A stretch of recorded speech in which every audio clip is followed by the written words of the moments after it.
what's going on, everybody? It is Tim. Welcome back to the podcast. And today, I feel like I'm meeting somebody famous for the first time because I see her all over social media, putting out a lot of great vibes, a lot of good content about wellness and health. And by golly, she owns a place called Peace and Poise right here in Bel Air. An entrepreneur, a wellness expert, I would say. Let's say an entrepreneur, a peptide princess, we'll talk about that. Yes. I want to figure that out. And she's the owner. So Katy Perry. And if you're listening to this on Apple and Spotify and you're not watching, you're missing it. You're because is it Katy Perry, the Katy Perry, or is it the original Katy Perry? And I'm actually talking with the OG Katy Perry right here in Harford County today. Katy Perry, welcome to the show. Hi, thank you for having me. This is exciting. I'm excited to have you. Again, you've made such an impression with me on social media. I think there's just an authentic message that you're putting out there. And I think we're lacking that a lot lately, especially most recently with this whole Super Bowl controversy halftime show. It's like, really? You got that energy to make this into something that it doesn't need to be? I just want to go on the record and say that my genre preference does not reflect my political views, and I'll never discuss my political views. 1,000%. Ever. Can we live in a society where we like Bad Bunny and Kid Rock and not worry about our political affiliation? Literally. Or like not love one versus the other and just it not have anything to do with political views or opinions. Exactly. Like literally, when I was growing up in like in grade school and high school, sometimes I downplayed my love for country music because it kind of made you like a soft nerd and I wanted to be like a badass. Am I allowed to say that on your show? You can say it. Yep. I wanted to be like a badass. So it was always like, yeah, like Biggie Smalls, I like Little Kim, I like this, I like that. Yeah. Like you had like no real street credit if you couldn't quote the most famous song on the radio and keep up with the person singing it. You're just a loser. It didn't make you a bad person. Absolutely now I'm a bad ridiculous. person. Now you're a bad person because, you're canceled. Yeah, well, it's okay. That's okay. That's all right. I'm still pretty. You're darn right. You're darn right. So, before we get into the business, because we love talking business here, I want to know a little bit more about you and what led you up to being an owner of your own business. So, who is the OG Katy Perry? So I grew up in Joppatown, right here in Harford County. Yep. My mom was a medical assistant and phlebotomist for, I think, 25, 30 years. My dad, football coach and high school teacher at John Carroll for 30 plus years, I think, before he retired. Oh, wow. It was either 30 years or just shy of 30 years. So we grew up right here, Harford County. I went to private school, and then I finished off at Joppatown High School in the middle of my high school career. I'll just leave that at that. I was like getting bullied or whatever. I always kind of marched to the tune of my own drum, and that's fine. Yeah. So then I went straight to trade school right out of high school. I became a medical assistant. I worked in the healthcare field, learned a lot about the business that is healthcare. That was around the time of the Obama administration where you couldn't do things. They cut off this thing that the drug reps were able to do, which is come in and buy like the doctors and their staff lunch, and then behind closed doors they had like a presentation of all their new drugs and stuff like that. Please offer your patients our drugs. So then you couldn't do that anymore. And then after that, I had a child. I dabbled in real estate, as I had shared with you. Yeah. And then got out of real estate, managed restaurants. Funny enough, I was the GM of a restaurant. Interesting. During 2020. While it was under construction, and managed to get fired the day before opening day, as Maryland was opening back up, and the day before they were lifting the face masks, because they gave my job to their daughter while I was scrubbing the toilet that she refused to scrub. So after that, just continued to flounder a little bit. I went to massage school, which led me into body contour and everything that I do today. Yeah. Wow. Yeah. In a nutshell. In a nutshell. I tried to give you the short version. That's amazing. And so what made you start your own business? I mean, it's always a risk jumping into that. I don't know if you're going to use this on your podcast when I answer that question. So I was in real estate. I had a bad experience at an open house. I was a sit and duck, and I'll leave it at that. And then I decided that I was not going to work for anybody but truly myself. And I was going to have my own control of my time and my own control of my environment. Yeah. And for whatever reason, I went into massage school because massage therapists were considered healthcare workers. Okay. And healthcare and the anatomy and physiology came very natural to me because it was kind of like a repeat of what I've already done. Yep. And then after that, I realized that a lot of people in my trade got into body contour. And because med spas and wellness is so popular, I found myself in a place that really kind of aligned with my what I wanted to do. Yeah, so yeah. I do anything and everything non-surgical. Okay. Body contour, cryotherapy. Nothing I do involves needles. But Okay. I do work as a representative for a telehealth platform. And because I'm not a doctor and I can't prescribe anything, I can only share my experience. That's really important that I say that.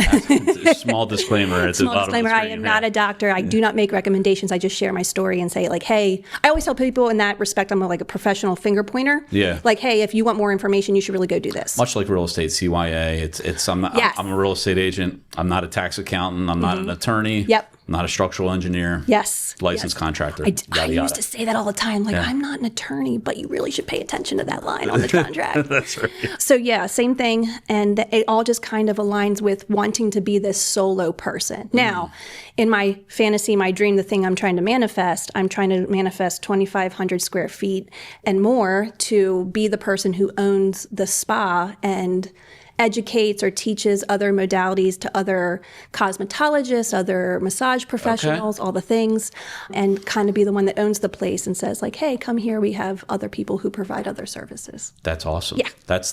I love the word manifest. Yes. That's a little on the bit way. Napoleon Hill, Think and Grow Rich type of, thinking. Is it like embarrassing if I say I don't know who Napoleon Hill is? Like I know who Napoleon is. Is that the same person? Not the same person. Okay. One of the pioneers of self-improvement. Okay, got it. There you go. I'm going to write that one down. Think and Grow Rich is probably the Bible of personal development. I have that book. Okay. Napoleon Hill wrote that book. Got it. There you go. See? I said I had the book. I didn't say I read it all. Hey, this is a judgment-free zone. Good. Great. There you go. Great, there great, you go. great. So you've mentioned body contour.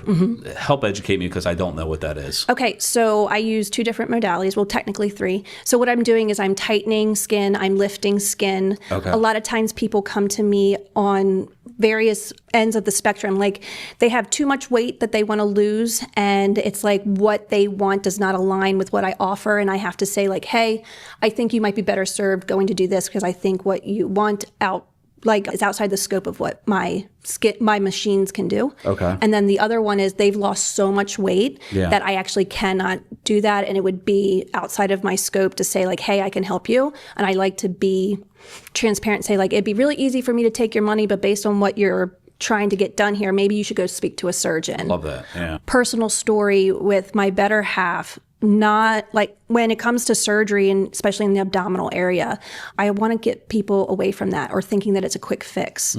One of the conversations that I have with men and women every single day is you absolutely can go to a surgeon and get the body that you want, and you'll wake up in a day and you'll probably recover for however long they tell you and you'll be happy. But when you return to the lifestyle that got you here, you're wasting your money. Right. So I hope that they all like have plans for what they're going to do afterwards, just like I try to set them up for success when they're working with me. Yeah. My service does not end with what you came in for that hour or 2 hours to work with me. Yeah. I mean, it's all built based on daily habits. Honestly, it turns people away. Yeah. And for me, I'm okay with that because if I don't get to continue to be part of your journey, it's not worth it to me. Sure. And it's really easy just to turn and burn. Yeah. Business has taught me that that's how you're going to make the most money the fastest. Yeah. And maybe I'm just not cutthroat enough. Okay. No, that's awesome. Was there anything in your past that has driven you to be so passionate about wellness and health? So one of the things that I did for fun outside of all of my ventures and careers is I did bikini contests. Oh. And I really got into it in my 30s, which some people probably would think like, dang, that's really a young girl's game. Like teenagers or adult teenagers or like the 20-year-olds. I'm the youngest of 4. I have 3 older brothers, and I always had a fantasy of being a pageant girl. Okay. That cost a lot of money, and my mom was not a stage mom. So I think when I became an adult and could do it on my own, it was like this itch I had to scratch. Yeah. So then I went on to the year after I opened Peace and Poise, I was Miss Maryland Bikini Fitness with an organization called the Miss Bikini Organization. Okay. So with that, I got to compete against women my own age in their 30s. So I was Miss Bikini Maryland Fitness. And I worked with a health and wellness coach of my own. And what I learned throughout that whole bikini career, if you want to, that 10-year span of my life, was that every single woman, no matter how beautiful, how big, how small, how ugly they may think that they are when they're not, is that we all struggle with our body images. And one of the questions I get all the time is, are those people really bitchy? Are those women really bitchy women?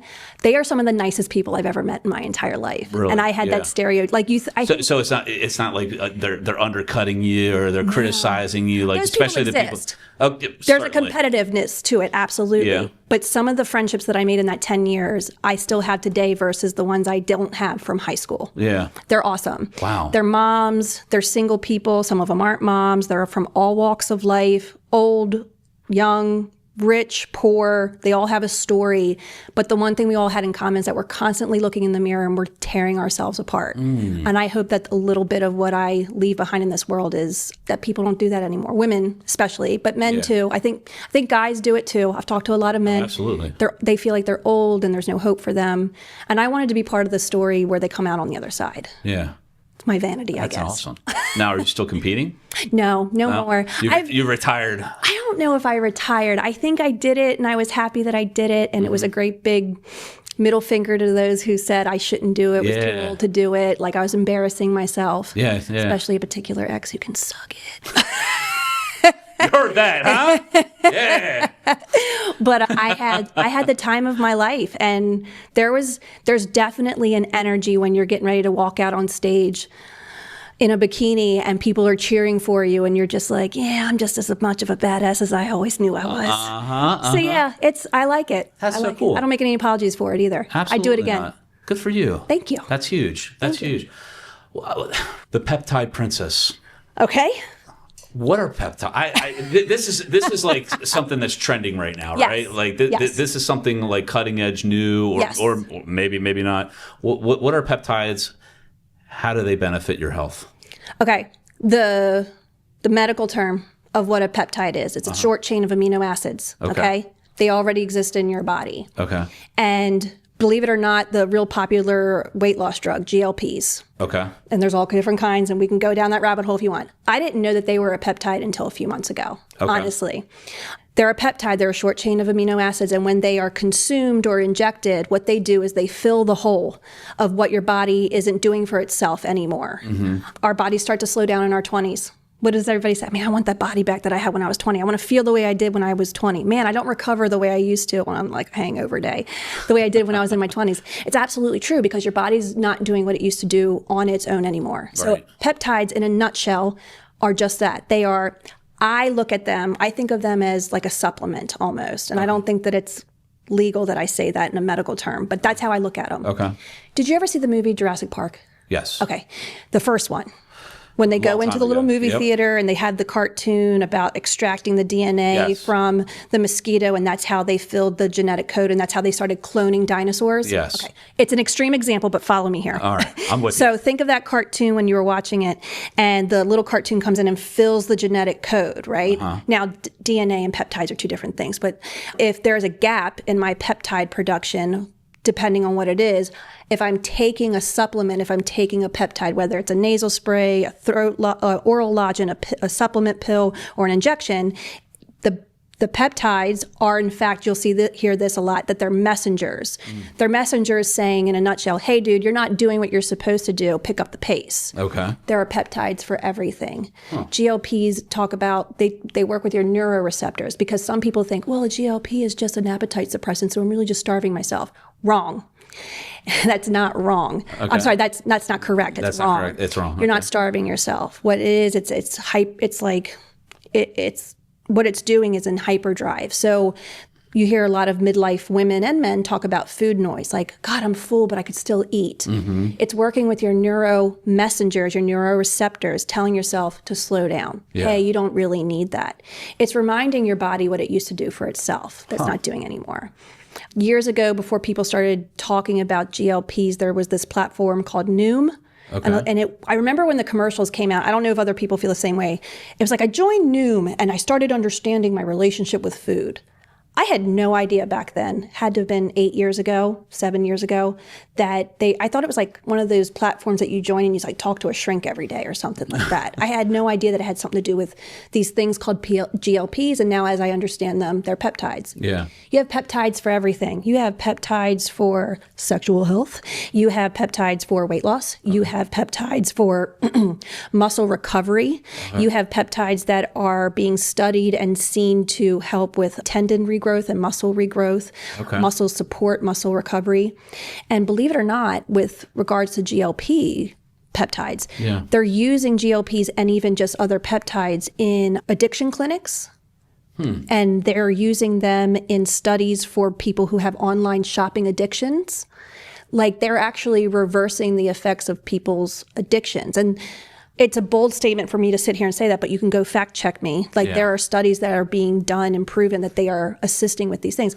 I think it's interesting because before I knew what a GLP was, I dabbled in them.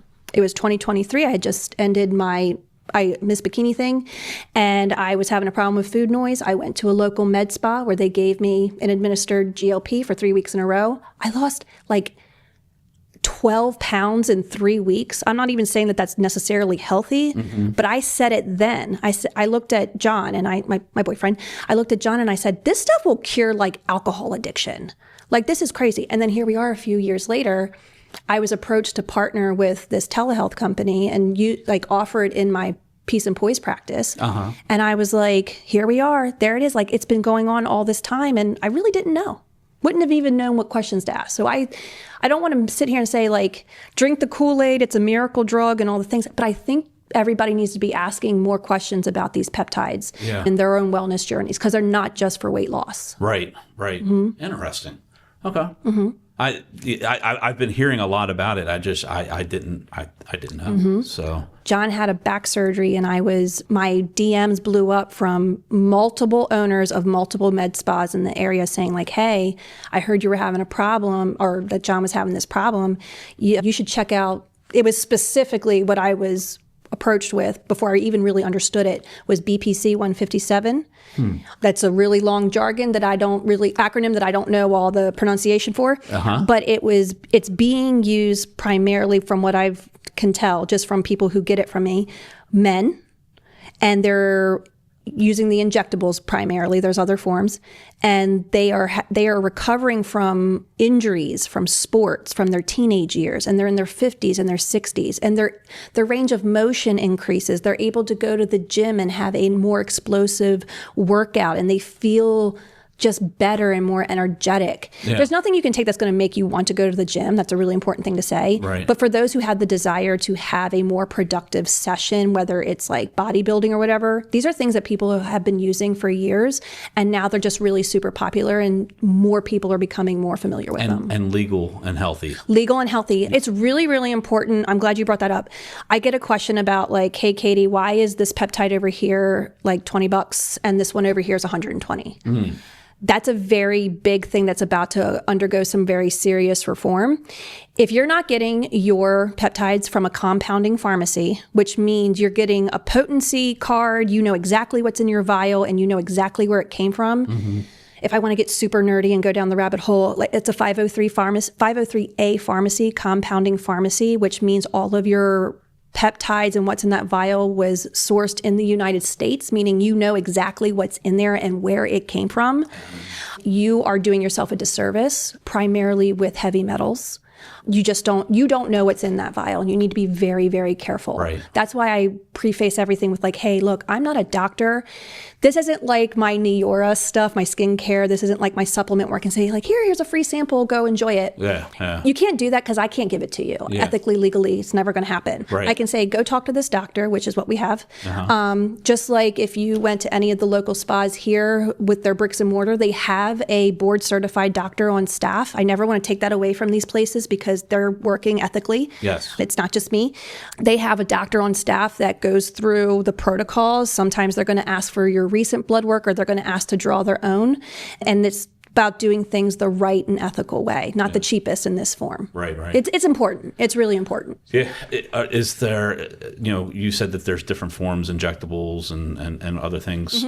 Is there one that's more effective than the other, or is it? I think it's a matter of personal preference. Okay. I prefer the injectables. Okay. There are GLPs out there that are in the form of like, they're coming out in other companies. I can't really speak to them, and I don't want to downgrade them. Yep. If you can get it as a throat lozenge, if you can take it as a supplement, love it. If you like it, I love it. Yeah. I personally like the injectables. Okay. But it makes it very versatile as to a comfort level. I think it's a matter of preference. And the reason I keep going back to preference instead of, hey, which one is better? Your genetic makeup and my genetic makeup are very different. Yep. Not just the difference between man and woman, obviously, but just where I am metabolically isn't going to be the same as the woman sitting next to me or the man sitting next to me. And there are certainly people who are using peptides that says, I did that and it didn't work. If you don't have somebody that's either, if it's the doctor prescribing it to you or it's the person who's recommending something to you, and they're not saying like, hey, how are you doing? Like, hey, how's your nutrition? They're not doing you any service. Yeah. If you're doing and using them correctly, I don't know anybody that they don't work for. Okay. Truly. I've worked with some women who have been using GLPs even before I got onboarded and was able to offer them to my clients. They would say, I'm using a GLP and I'm not having any result. I have learned so much about protein intake. I have learned so much about hydration. And I have learned that just specifically with GLPs, the weight loss one, if you're not consuming enough protein and water, you actually are doing everything to counter what you've just made in a big investment on for your body. Gotcha. So I've learned that a lot, especially people who are insulin resistant. So that's a whole nother thing. So not only knowing where to source them, how to source them, but also how to use them is so important. Okay. Truly so important. It's like going to see the surgeon and getting the tummy tuck and then returning to your lifestyle of booze and calories and carbs and all the things that got you there. Yes. And looking at yourself in the mirror a year later going, oh my God, it didn't work. Right. No, it did work. You didn't work. You didn't do the work. Didn't do the work. Wow. Yeah. This might be an obvious question. Okay. But why is self-care so important? Because mental health is such a problem. So direct and to the point, and it's one of the things that's based around the stuff that we put out is mental health. Yeah. And just getting through this crazy life. As a parent, our kids are watching everything we do, and there's so many parents out there treating themselves like crap and don't understand their kids' low self-esteem. I know that's going to trigger some people, but I truly believe in it, and I'm not immune to it. I'm not perfect. I could probably tell you more things about my own personal parenting that I'm doing wrong than I could tell you that I'm doing right. But I think it starts with us. And then for those who don't have children and they're looking at themselves in the mirror and they hate themselves, I would encourage them to look around in their environment and what's influencing that. When I'm talking to people who are going through a breakup, whether they're my friend or whether they're just someone who, for whatever reason, feels really comfortable opening up to me, which I personally love, I think I've always come back to the same answer. I get that person's treating you like crap, but what have you done for yourself? No, Katie, I want to talk about this. Look at what they're doing. Yeah. What are you doing? But what are you doing? What should I do about it? Go take care of yourself. Go book a massage. Go sit in a tub. Go get a makeup go get your hair done. Go get a pedicure. Go play a round of golf when you normally wouldn't. Whatever it is that brings you absolute joy. We got to build more of that. Build more of that into our life. Truly. Yeah. I think it all starts with self-care and self-love and all those things. I'm talking about more than just therapy with a licensed professional, or just writing your journal, whatever it is, just flip and do it. Turn your cell phone off. Yeah. Listen to music. Don't listen to music that's like Rage Against the Machine and that's going to make you angry. Like, I don't know, that's the best thing to do if you're trying to feel better. But I mean, like, or maybe it is. I don't know. I think to each their own. Yeah. But whatever brings you joy, I think that's why self-care is so important. Because mental health is such a problem. Yeah. Yeah. So, what are the things that you're doing for yourself that are habits or things that you're doing to take time for self-care that have most benefited you personally over the years? I will assure you I'm not doing enough. None of us are. Even as I sit here, I have a kink in my shoulder, and I'm like, I'm the massage professional that doesn't get her massage the way she's supposed to. But it's okay. Just last week, I treated myself to a manicure and a pedicure, which as a massage professional is frowned upon. But I was like, you know what? I haven't done it in a while. And Why is that frowned upon? Well, it's like it's a sanitation thing, and I knew I had a week coming up where I didn't have a lot of massage. I had like no massage clients coming up, and I was so the acrylic and the attachment and like washing your hands and like when you're rubbing someone's body, like some people like the feel of the nails, most people don't, or like if you're doing deep tissue, they kind of get in the way, but it's mostly like a sanitary thing is what we're taught in school. Okay. So anyway, I went and got my pedicure and my nails done, knowing that Valentine's was coming up and I wanted to look pretty. Getting my hair done every 6 weeks because I am a blonde, so I do take care. I'm a fake blonde anyway. The truth has come out. The TMA Connection. Just for the record, I did try to be a brunette one time, and I'm just not a brunette. Okay. So that's okay. Okay. My quarter life crisis after having a baby. So getting my hair done and turning my phone off during my hair appointment and just the absolute shout out Christy Sawa. When I get my hair done, I turn my cell phone off unless we're like Facebook stalking somebody or gossiping or whatever. Okay. But I mean, like, I am just taking care of me. Yeah. So those are some of the things I do regularly. I wish I did more massage. I wish I did more of turning my phone off. I mean, I work 6 days a week. I make myself available 6 days a week. Yep. I wish I could turn my cell phone off more because I just think here recently, all the negativity on social media, people fighting with each other, our political climate in this country, the news, I think it leads to a lot of depression. And I think, especially where our kids are involved, it leads to a lot of comparison. Yeah. Like, why is their life better? You know, I think that plays a role in all of it. So, I mean, you're certainly somebody that puts out a lot of content around your business, and that, you know, part of this whole thing of growing a business is getting in front of people, and where are people? They're on social media. Trying to find that balance of putting out good content that it brings value and has a good message, but then not allowing yourself to get sucked down the vortex of negativity on things that might pop up on your algorithm is so challenging. Very. Yeah. Very, very, very. I've noticed my algorithm is vastly different on my business page versus my personal page. Okay. I think in the early days of trying to use social media for attraction marketing, I fell down the rabbit hole of kind of like attention was not the same. Like, you're so pretty, you're so hot, like, oh my gosh, da, da, da. Like, that was not the same as driving attention towards what I did.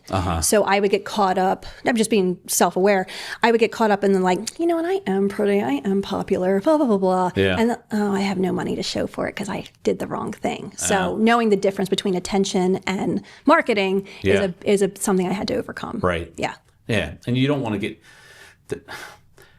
you're putting out something to get as much spread as you possibly can, right? Like, you know, the amount of views, the likes, the comments, the shares, and all that, which helps the growth. Like, you'd be a fool if you were trying to sit here and say that, you know, you post something just because you want to post something. Yeah. You're trying to make that grow. Yeah.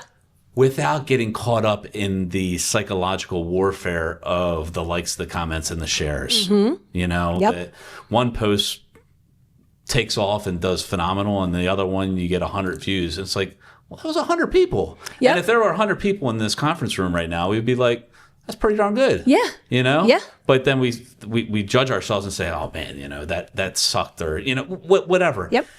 I struggle with that balance a lot. Yep. You know, because I do want to put out good stuff that's meaningful.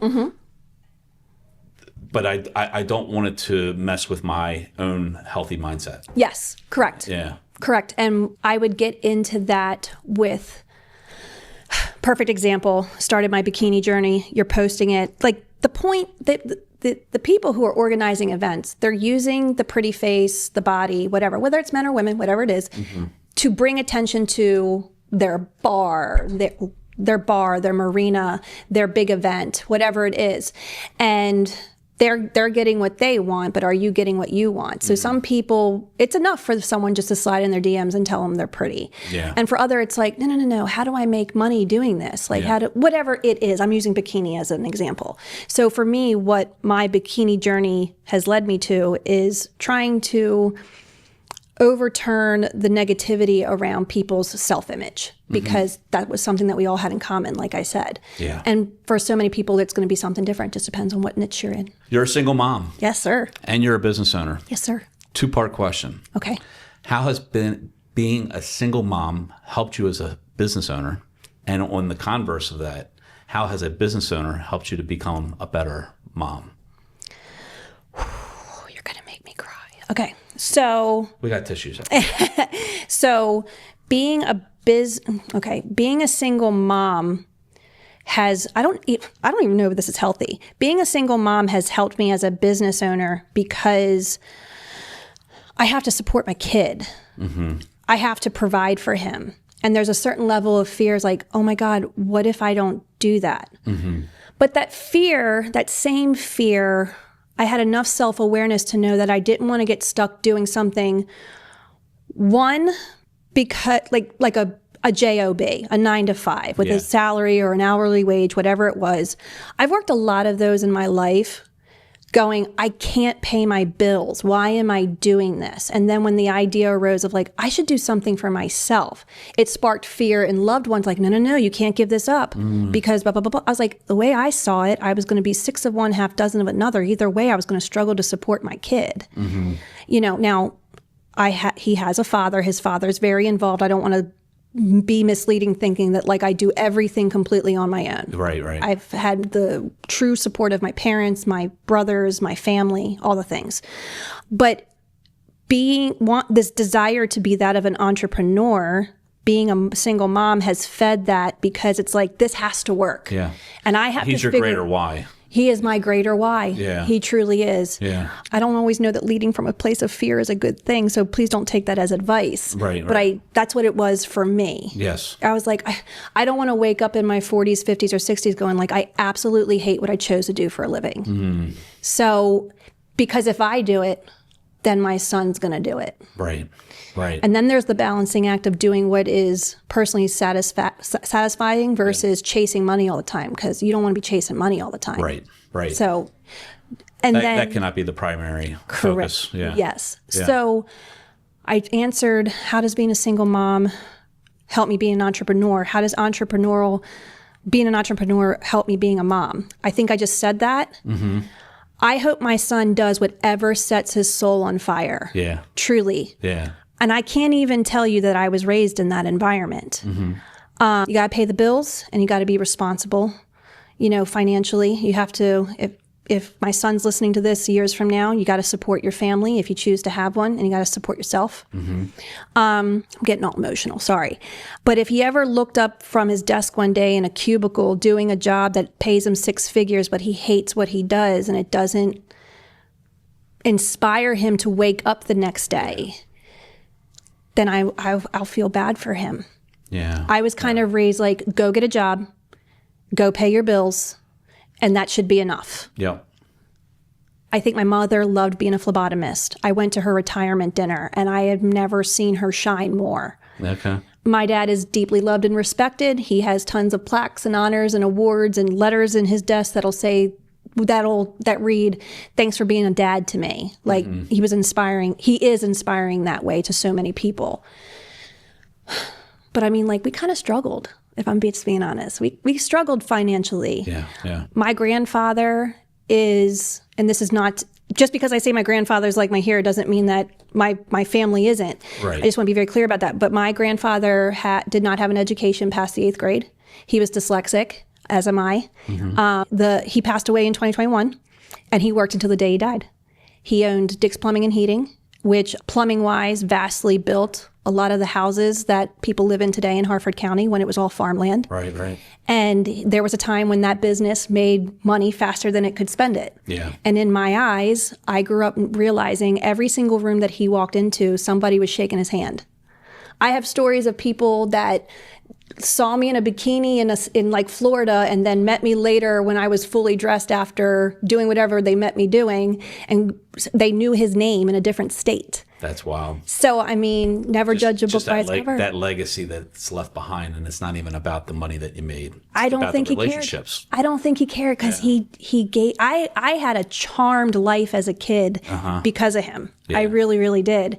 And I grew up thinking to myself, I hope I can do that to my grandkids or for my children. Yeah. And it's not even about the money. It was just the time spent, the time on the boat, the time picking crabs.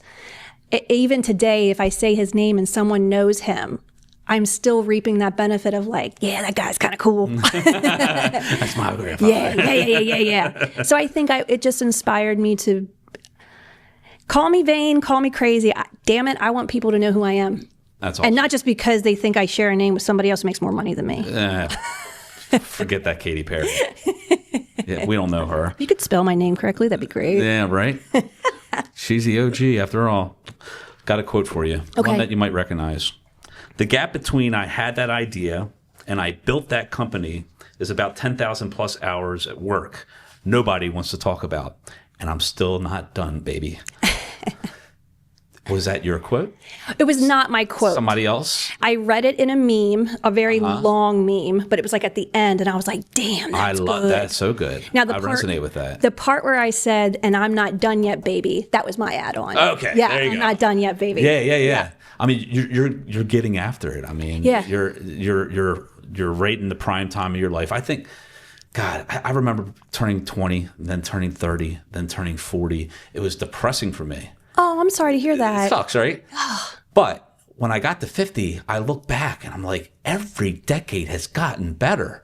Why am I so emotional about going to the next decade? Like, I'm in prime time right now. I'm the healthiest I've ever been. Love it. You know, I've got great people that are around me. We're doing great things. We're making a difference. And this time should be celebrated, not looked down upon. Yeah. I love that. I'm getting all gushy. Well, and that's why I said, like, I feel like there's a lot of common things, that beliefs that we probably have together that drives us. Yep. Yeah. Yep. So don't ever stop. Yeah. Don't ever stop.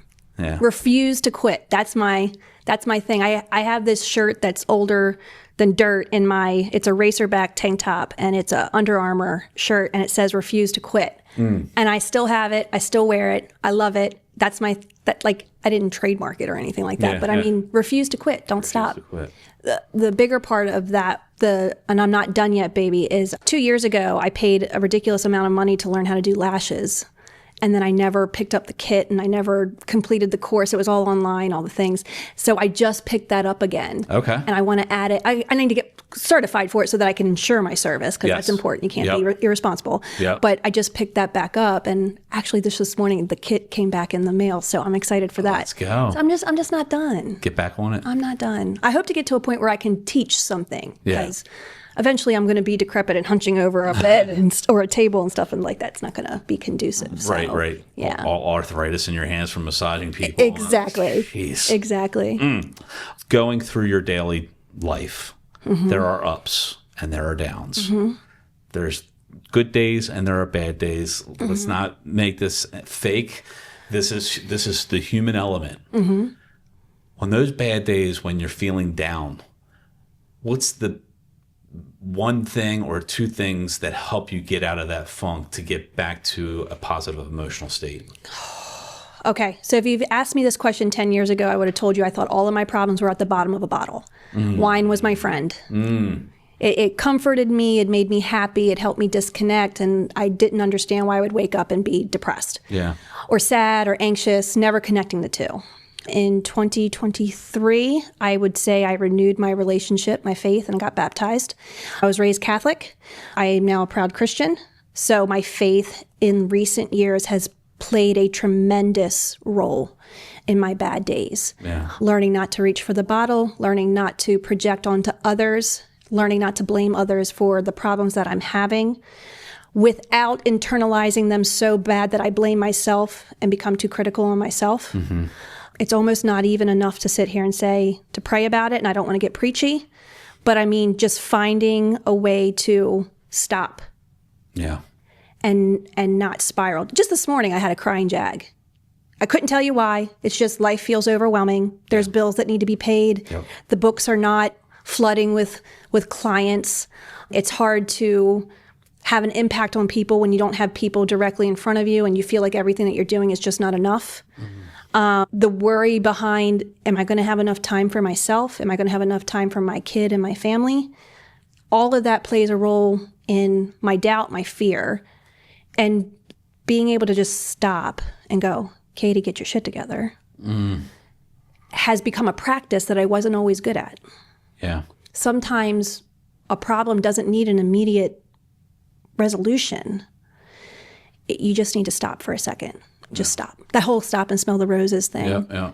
Be where your feet are. Yeah. Don't look too far into the future. Don't look too far in the past. Because it's pointless. Right. Not even don't look too far. Just stop. Right. You have to be in the present moment. Yeah. I teach my son that about life being about choices. Yeah. Everywhere we are is about a choice we made, whether it's financial, whether it's physical, whether it's emotional, whether it's physical. We made a choice that got us right here. Mm-hmm. Nobody else. Just you. Yep. Just me. So what can I do right now that supports the outcome that I want? Because yesterday sure as shit doesn't matter. Yeah. And you can put as much blame as you want on your environment or the people, how your parents raised you, yada, yada, whatever. Mm-hmm. But you can't change anything until you take the acceptance that it's my fault and that's okay. Mm-hmm. I think complacency is a disease. You want change, go get it. Yeah. If you want a different outcome, pivot. Yeah. Don't get mad that it's not working. Figure out what works. I love it. Yeah. I love it. What, as far as Peace and Poise, what are some of the, we're just in 2026 right now in, is it February? Mm-hmm. It's just before Valentine's Day. Of course, this podcast will go after Valentine's Day because you do have some specials that you've been promoting on social media, but can't necessarily talk about them. Maybe I need to get my wife something from you. The answer's always yes. The answer to that question is always yes. Yes. But do you have any big goals or visions for the future for yourself? You mentioned a little bit before, but what's the game plan for this year? My long-term goals would just be to own the spa, not work in the spa, mentor and educate others and build that way, and maybe have the space. Maybe it's mobile. I don't know.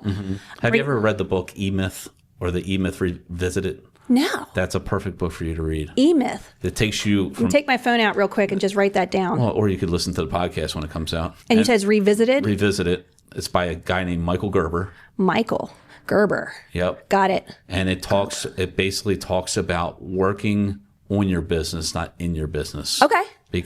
Which is a concept a lot of us have heard before. Yeah, absolutely. Okay. But just a good, you saying that made me think about that. Somebody said on social media about are you an owner operator or are you the CEO of your business? Meaning do you own it and work it, or are you owning it and watching it work for you? Yes.